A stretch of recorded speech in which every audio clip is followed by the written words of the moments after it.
सोचिए, 5 वर्ष का एक बच्चा जो इस गांव में पहली बार आया है, अचानक एक पुरानी हवेली के सामने रुक जाए और धीमे से कहे, मैं यहाँ पहले रह चुका हूँ।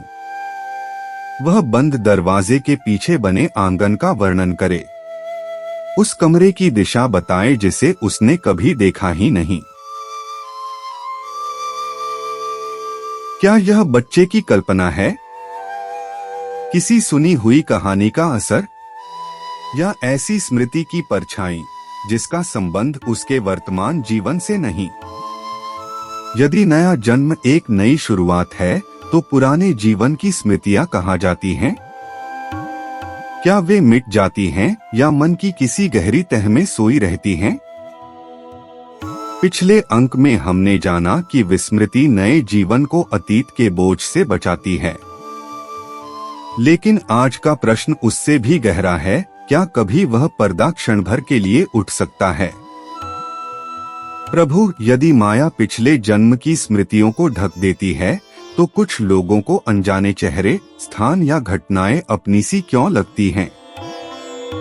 क्या अतीत कभी लौटकर पुकारता है? दो स्मृति नहीं, संस्कार की छाप। हे पक्षीराज, देह बदलने पर मन और मस्तिष्क भी बदलते हैं। इसलिए बीते जीवन की घटनाएं सामान्यतः स्पष्ट स्मृति बनकर साथ नहीं आती, किंतु कर्मों से बने संस्कार अर्थात अनुभवों की गहरी छाप जीव की प्रवृत्तियों को प्रभावित कर सकती है। वह घटना को नहीं, उसका प्रभाव लेकर आगे बढ़ता है। धार्मिक परंपरा इसे एक सरल प्रतीक से समझाती है।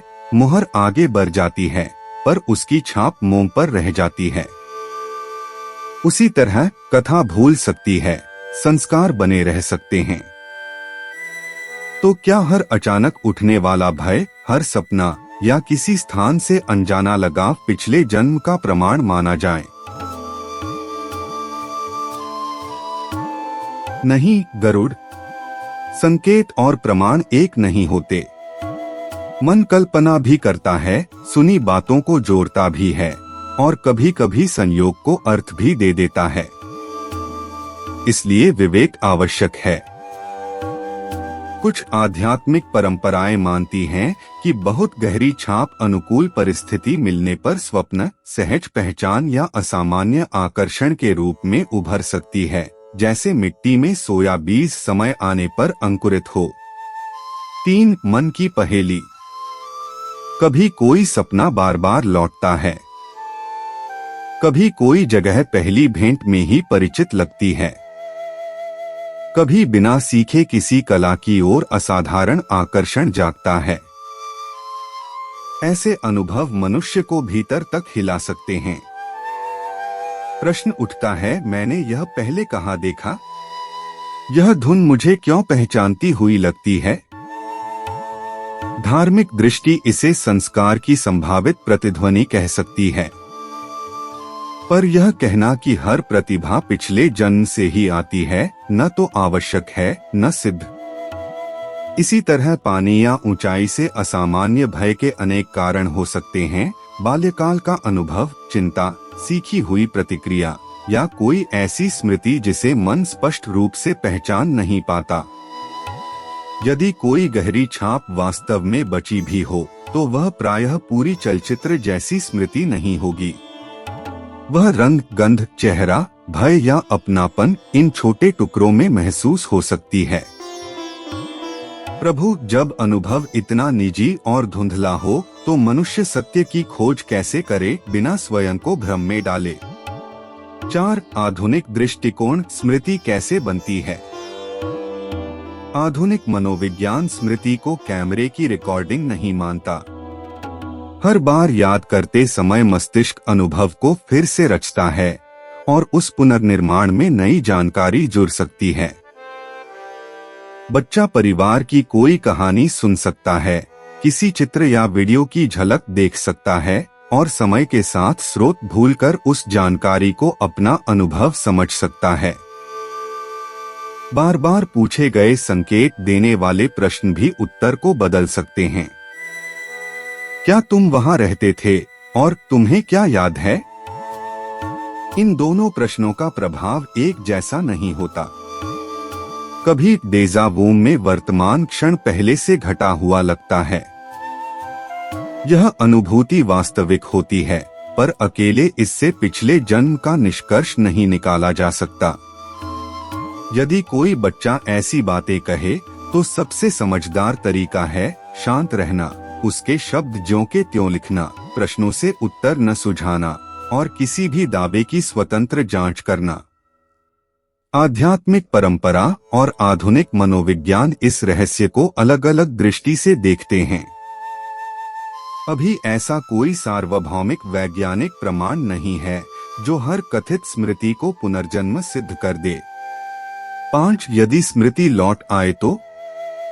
गरुड़, कल्पना करो यदि मनुष्य को अनेक जन्मों के वियोग, अपराध, अपमान और शत्रुता एक साथ याद रहे तो क्या उसका वर्तमान मन उस भार को सह पाएगा? पुरानी पहचाने लौटें तो नए संबंध उलझ सकते हैं। पुराना शोक लौटे तो वर्तमान का प्रेम अधूरा रह सकता है। इसीलिए विस्मृति को दंड नहीं, संरक्षण भी समझा गया है। तब स्मृति का न लौटना भी ईश्वर की करुणा हो सकता है, ताकि जीव पुराने बंधनों से मुक्त होकर नया धर्म निभा सके। ज्ञान वह नहीं जो केवल अतीत दिखाए। सच्चा ज्ञान वह है जो वर्तमान में विवेक, करुणा और उत्तरदायित्व जगाए।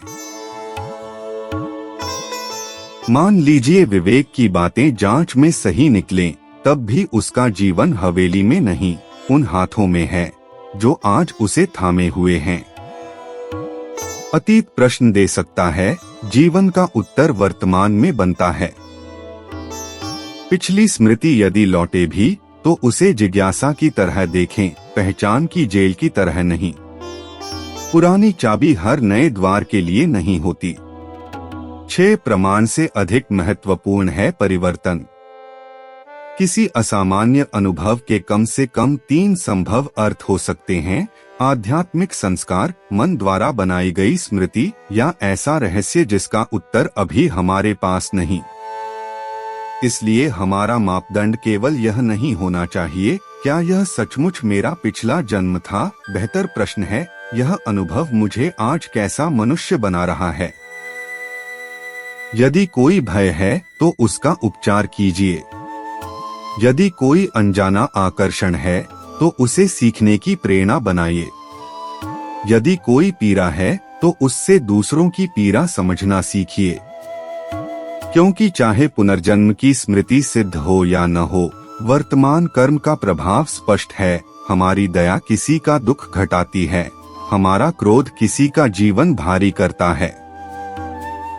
हे गरुड़, मनुष्य का अधिकार बीते जन्म की कथा पर नहीं, आज के कर्म पर है।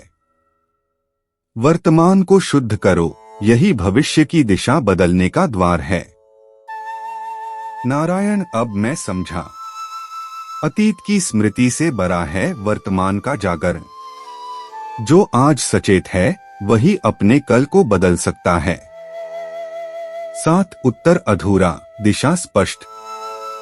तो क्या पिछले जन्म की यादें वास्तव में वापस आ सकती हैं? धार्मिक परंपराएं इसकी संभावना स्वीकार करती हैं। आधुनिक दृष्टिकोण सावधानी और जांच की मांग करता है। निश्चित उत्तर आज भी हमारे पास नहीं है, पर दिशा स्पष्ट है। अतीत सच हो, प्रतीक हो या मन की रचना, उसे वर्तमान जीवन छीनने न दें। नदी पीछे का जल साथ नहीं रखती, फिर भी उसकी यात्रा व्यर्थ नहीं जाती। अब प्रश्न आपसे, यदि आपको अपने पिछले जन्म की केवल एक स्मृति देखने का अवसर मिले तो क्या आप उसे देखना चाहेंगे? और यदि हाँ तो क्यों? अपना उत्तर कमेंट में लिखिए। लेकिन एक और रहस्य शेष है, क्या आत्मा अपने अगले माता पिता और परिवार को स्वयं चुनती है या कर्म उसे वहां ले जाते हैं? अगले अंक में हम इसी गहरे प्रश्न की खोज करेंगे। ऐसी ही गहरी और विचारपूर्ण दिव्य कथाओं के लिए दिव्य कथा हिंदी से जुड़िए। वीडियो पसंद आया हो तो लाइक करें और इसे उस व्यक्ति तक पहुंचाएं जो जीवन और पुनर्जन्म के रहस्यों पर विचार करता है। जय श्री हरि।